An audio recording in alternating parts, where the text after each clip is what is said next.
Okay, Parshas Nosai, page Chavav, bottom of the first column. It's a mimer about Birkat Kohanim. I think we learned it a few years ago, whatever. Anyway, this is the way you should bless the Yid and tell them, Yivarech Hashem, Yar Hashem, Yis Hashem.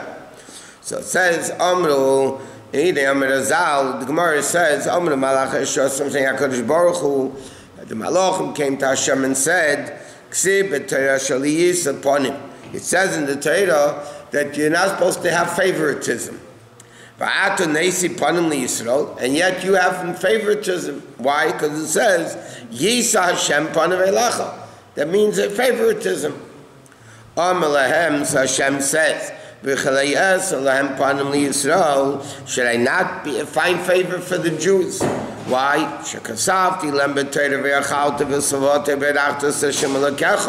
Because in Chumash I write that when do you have to bench if you're full?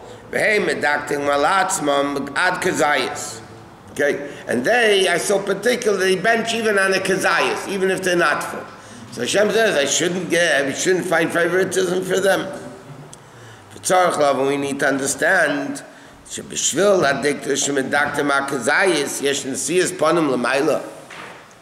because, this is enough of a reason to find favoritism.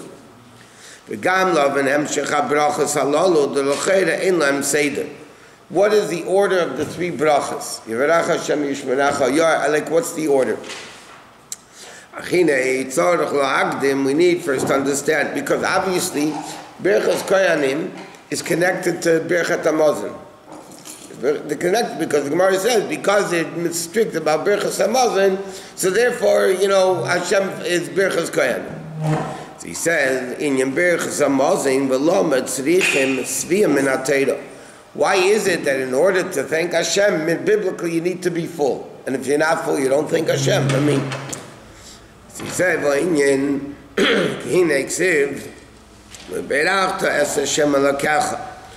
normally in Hebrew, you don't need the word es by most places.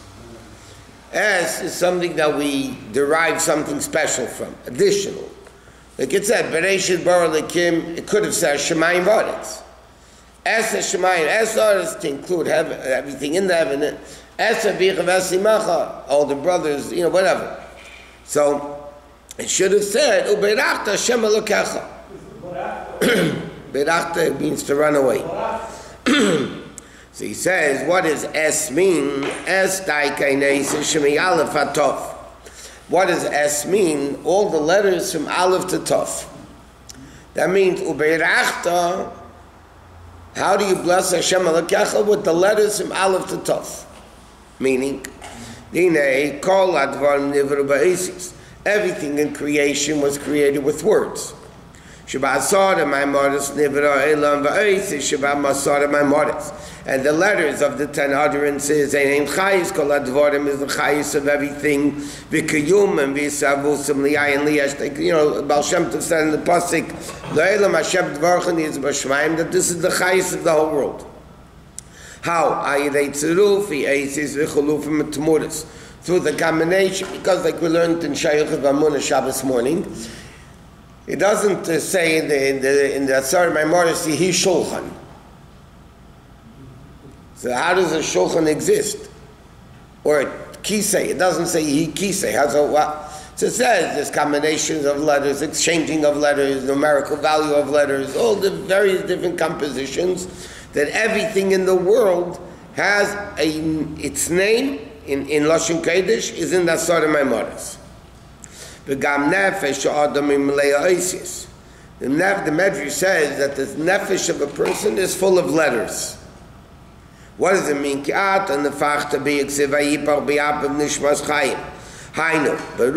Previous part with the spirit of Hashem's holy mouth.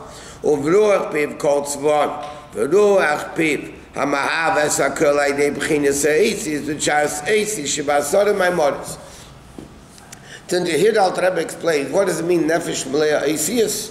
That even all the combinations of the Nefesh should is for various different Vayipach B'Yapov, so it's also like words. Except the words limit the air, and the blowing doesn't limit the air.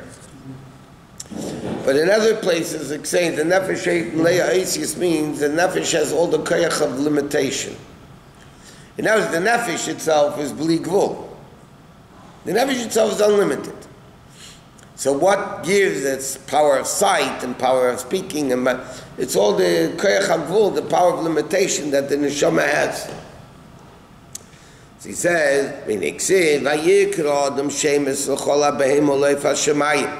Adam Rishon gave names, right, to all the animals and the birds and everything. What do you mean Vayikra? Okay, Vayikra means he called. When you call, it means you're telling the person is coming to you. He's being drawn to you.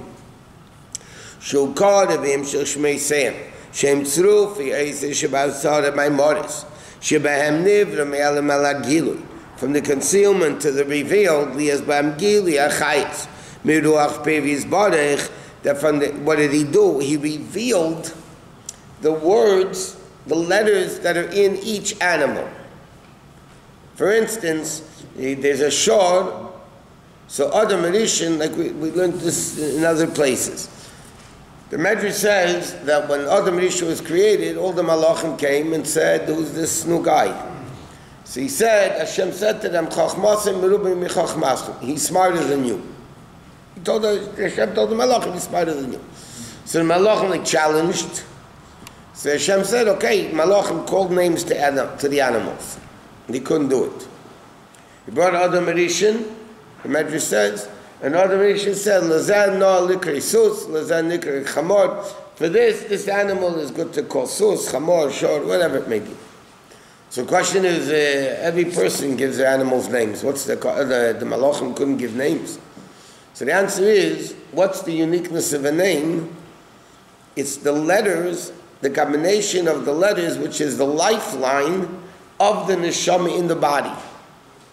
That means if somebody's name is Avraham or Yitzchak or Yaakov, whatever, so this person's neshama's letters, chayis, comes through the letters Aleph, Beis, Reish, Hey, Mem. This one through Yud, Tzadik, Chav, Kuf, whatever. So it says by parents are given a nevuah when a baby is born, what the chay, they don't even realize themselves. When they name a baby, it's the nevuah that they get. The Ruach HaKodesh and Nevuah, it's actually in Nevuah, it says, that they realize what the chayis of the person's neshama is, and that's the name they give. So when Adam Rishon gave names, and this is what the malachim couldn't do. Adam Rishon looked at a horse and saw that the lifeline from Elokus to this animal goes through the letters Samach Vav Samach. So he called it Sus. And this letter, he said, is Ches Mem Vav Reish, so he called it Chamor. That was the greatness of Adam Rishon. He was able to see the lifeline, which is the concept of the name. So what does it mean, Vayikra Adam Shemesh? He revealed the chayis that exist in that animal. Now you can have a person that's born without the parents giving him a Hebrew name. That doesn't mean he doesn't have one. He just doesn't know. The parents didn't utilize the nevuah to give him a Jewish name. And they name someone after the Saba or the Saba father? Because Abi, there's a connection between those two. There is. That means all Avrahams have something in common, or Yitzchaks, or Yaakovs, or Moshe, or whatever. One second. Now, you can have one Avraham as a tzaddik, one Avraham as a rasha. It doesn't matter. That has nothing to do with the lifeline of the neshama. That depends on their behavior. That's why the Rebbe never mixed in the newborn babies what they should name the baby. Said if they were not good, the first time they came. All the people the Rebbe gave names to. In fact, there was one time that I think it was Tafshin Yud Daled, the Rebbe said that if I bring in those that have a name already after my father-in-law, Yosef Yitzchak, should name it, and the next kid should name it after the Tzemach Tzedek. which was the Rebbe's name. That's why all the houses, even before, that he Yosef Yitzchok and Menachem Mendel. But like this, the Rebbe never mixed into names. Never. When people asked him, he said, it's your nevuah, I don't mix in. What? The answer that Hashem gave the Malachim doesn't really answer the question. Because they're saying, why did you create humans? And Hashem says, there's one human that can add that's smarter than you. Without that, it's stopped there. No, every parent can do that. But only other person could name. Every parent gives a name. They could do it. That means they have that ability. But other person was able to name everything in creation. Right. They didn't ask about mankind. They asked about this guy. Who's this guy?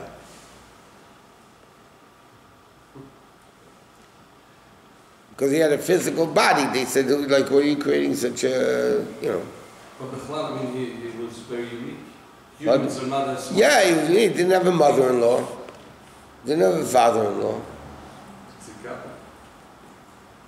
It was good.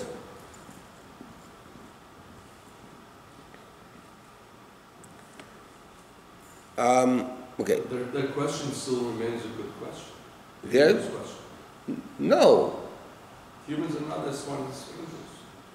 Neshamas are greater than malachim. Not down here. The Avodah down here is to become greater than malachim. A Jew does a mitzvah, they become greater than a malach. And by the way, if there's 10 Jews sitting in a room doing nothing, the kedusha is so great, the malach platzes, a malach explodes. A malach cannot be in a room with 10 Jews doing nothing. It's too much kedusha. The neshama is much greater than malach, even if they're not doing Torah mitzvahs. Okay. Yes, but I'm giving. Okay. What did he do it for? Okay. So he says what he called the names that this should become awakening the neshama of the Jew to go up to a higher level. He said,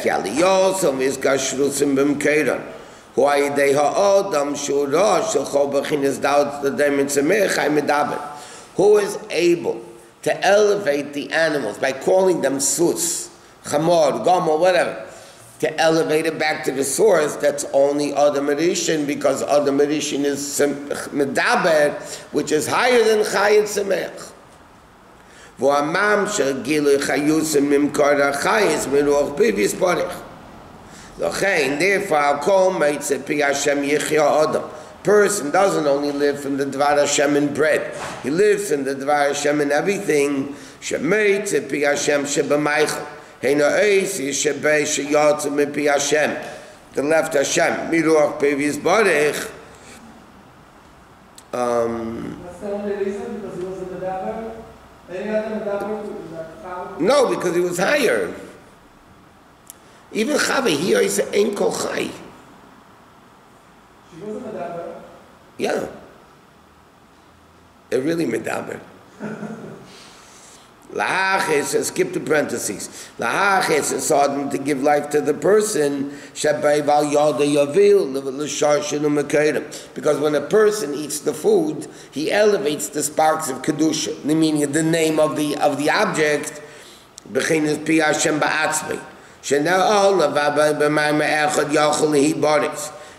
it says in Birkat, it's right the 5th paragraph. I saw that my mother's living in he could have done it with one.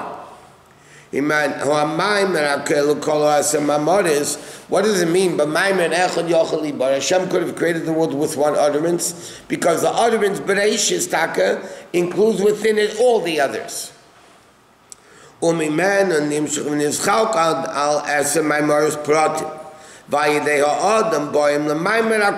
Because he brings down the klal into it.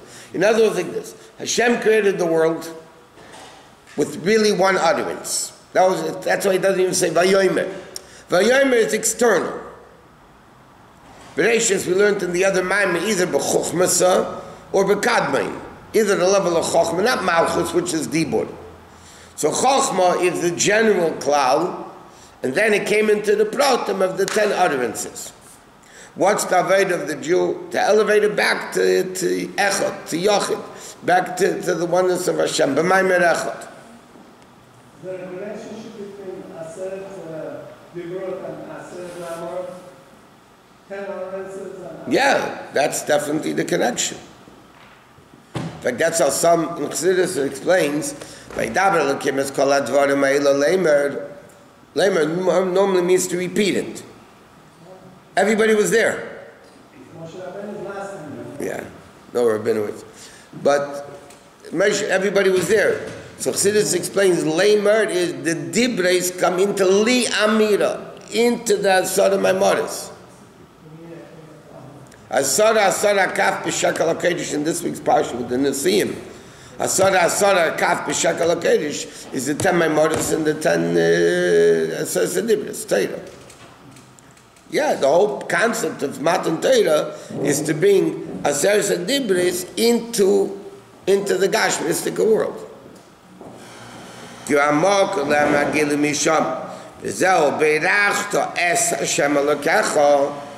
again, Berachta means to bring down.